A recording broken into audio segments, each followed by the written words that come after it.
দল এতিয়া বৰ্তমান এটা পৰিৱেশ বিনষ্ট হোৱা দললৈ গৈ আছে।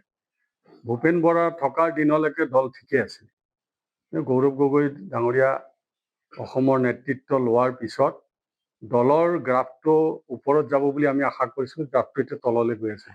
তেখেতৰ নেতৃত্বত কংগ্ৰেছ দলে যে চৰকাৰ গঠন কৰিব পাৰিব এইটো অলিক সপোন। এতিয়া এটা ফ্ৰেণ্ডছ ক্লাবে এই দলটো চলাই আছে। তেখেতৰ ফ্ৰেণ্ডছ ক্লাবটোৱে চলাই আছে। আজি নিৰ্বাচনী কমিটি সেই ফ্ৰেণ্ডছ ক্লাবৰ সদস্যই অন্তৰ্ভুক্ত হৈছে।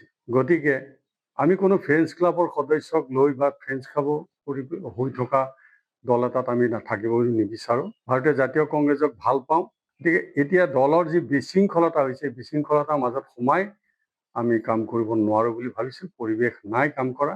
সেইকাৰণে মই নিজে দলৰ পৰা ওলাই আহি দলৰ পৰা অব্যাহতি বিচাৰিছোঁ।